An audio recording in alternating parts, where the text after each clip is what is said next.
and I'm just ready to officially open today's meeting. I'm welcoming our members. We're looking forward to a great presentation by our own Dan Wassink. I think there's nothing else to say. I'm just delighted that we have such a wonderful start in our new season. We had an excellent meeting last Wednesday. This one will be equally exciting. So I'm looking forward to it. And I'd like to ask you, Mike, to make some more specific announcements regarding our organization. Thank you. Thank you very much indeed, Eckhart. As usual, I have a short slideshow to share with you. Very warm welcome today. Not so warm here in Suffolk, I'm afraid, in the UK. Sweaters time, hurrah. Not much to say actually this week. A quick reminder that I've already set up a thread on the message board for today's meeting. So if you have any comments or questions after Dan's presentation, please leap to the message board and use that particular thread. It's only a sort of housekeeping thing, but it just keeps all of the questions and stuff together so they're easy to find. I hope that you all know by now, but we are now using unique Zoom links for each and every meeting. So I'll probably only remind folks again once more this season before forgetting about this. Please do not copy and paste the current Zoom link because it won't work next week. So really important that. Next week, Josh is back. It'll be really good to see him. I met him first a couple of years ago. He lives in, of all places, and I'd love to know the story of why he moved there. He lives in Chiang Mai in northern Thailand, which is a spectacularly beautiful place, but teaches security. And he's a great speaker, and he's with us next Wednesday. So we hope you'll be along to join us. Today, as you've already heard, Dan is taking the chair. But before we introduce Dan, I would like to just stop my share and introduce Sheeta as quickly as I can. There we go. All right, thank you for that. Hi, everyone. Could you please put all of your questions in the chat? We'll get to them as soon as we possibly can.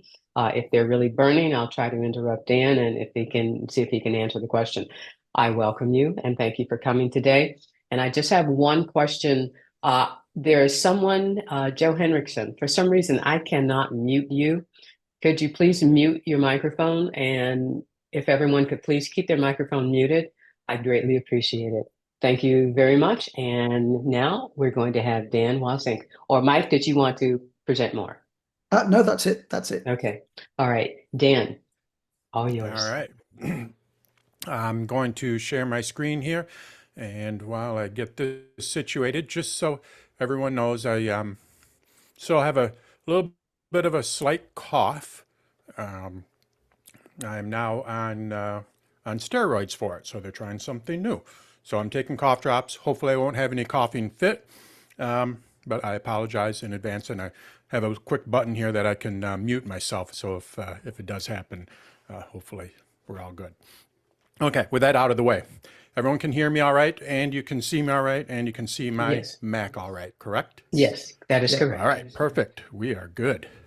Always like to double check that. All right, so today what I'm going to be talking about is browsing tips with Safari. And like I said, I'm going to focus specifically on Safari. I am a big fan of Safari, although I do use Chrome. But I'm also going to show you why I use Safari over top of the other browsers. There's a ton of features in Safari, and I could go on for a couple hours, if not more. So what I kind of did is I just kind of picked my favorite tips that I think most of you will be able to pick something out of. So my goal here is by the end of this presentation, you should have 1, 2, or maybe 3 new tips on how to use Safari, if not more. So that's what I'm going to cover. Not everything, because it would take too long, but let's just get to some of my favorite ones that I think will be very helpful to you. The first thing, though, is why Safari? why not use Chrome or Firefox or some of the other ones? Well, I put together a little table here that will hopefully help explain the differences between them. So the first thing here is, who the developer is. Safari is obviously developed by Apple. Chrome is obviously developed by Google. And Firefox, I'm just picking on the big three here, is open source, been around for a long time, and it's put out by Mozilla. And those are basically the big three. Now, the platforms. Safari is basically Apple devices. They used to have Safari on Windows. I don't think they do anymore. Chrome, of course, is multi-platform. So if you are using Windows, you might want to use something like Chrome, or what I would say is Microsoft Edge. And then we also, we also have Firefox. So that is a multi-platform as well. And basically, there is a major difference between these different browsers. So, excuse me, Safari has an engine. So basically, my favorite analogy is like a browser is like a car, and we all have different engines. So we have a standard engine, pistons and all that. We have rotary engines. We have electric cars.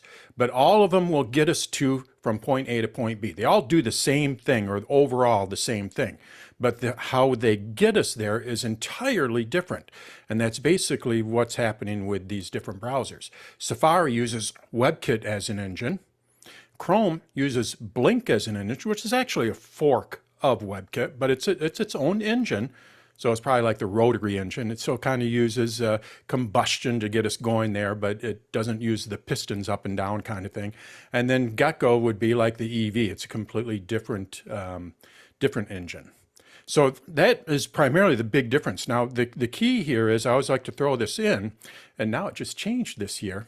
When you download Chrome, Safari, and Firefox on your Mac, you download that engine.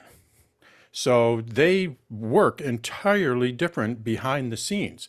But you download those to your phone, your iPhone, or your iPad, everything is WebKit. So when you download Chrome, it's actually Safari. They just put a little skin on it, and that's Apple's doing. They don't want you to put Blink on there, and they don't want you to put Gecko on there. They want WebKit. So when you download Chrome, you're getting WebKit. So that's why you can't get those extensions that you can on the Mac. Now, in Europe, they just changed this. They get all of this. So they can get the extensions, and they can get Blink, and they can get Gecko. So that is one of the changes that they made with EU. They were forced to. So they're going to get the full gamut of things with that, which is, to me, is kind of cool. I'd love to have that choice, but not here in the States as of yet. We'll see what happens there. But just so you know, if you download Mozilla, Firefox, or you download Chrome on an iOS device, you're basically getting Safari. So, all right. So that's the main difference. I have one more slide here with the table, and then we'll get into some of the meat of it all. The next thing here is performance, privacy, and customization. So what is the difference between these? Well, with Safari, it's optimized for Apple. So that is primarily, well, there's a few reasons, but Safari is fast, especially, obviously when you're on an Apple. The privacy, very strong features. Apple is designing this for for privacy. And then we have, are you seeing my screen? No, we just see you. Yeah. Darn it. Okay, hold on here a second. What's going on here? I just noticed that. Crap. Well, we liked seeing you, though, There you and are. then you were very attractive. All right. Well, there's my table that I've been talking about. Sorry about that. And you're not seeing me there, but I'm not going to, this is just one more slide. So normally I'd be in that little white spot. I don't know what I did. I might have to restart Keynote here in a minute.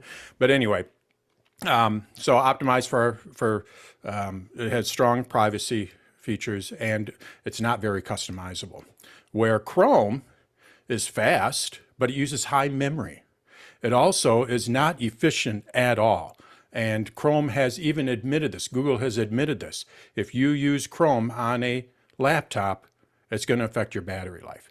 Now, supposedly they have fixed it, but supposedly when you're in incognito, they don't know what you're browsing. But they also admitted that, yeah, we do know what you're browsing. Incognito is really just nothing. So, that goes with the trust factor of Google. I don't have a whole lot of trust in Google.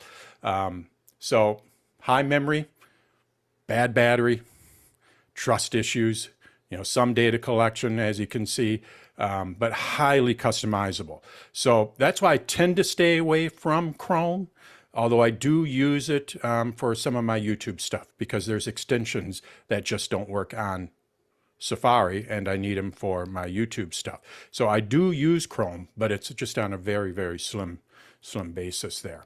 And then the last thing here is, Firefox. It is fast, not as fast as Safari, but it is fast. They have very strong protections, and they are customizable. So it's really, Firefox is really pretty good. But I just like to stick with Safari because it's part of the Apple ecosystem. And you'll see a few reasons why here shortly. So, those are the major differences. I'll tell you something else. If you were to download, if you download Chrome, I would recommend going with Brave or with Microsoft Edge, because they don't have all of the privacy. They respect your privacy a little bit more. So, and you get to use all of the Chrome extensions and all that. So basically, my recommendation is just try to stay away from Chrome itself.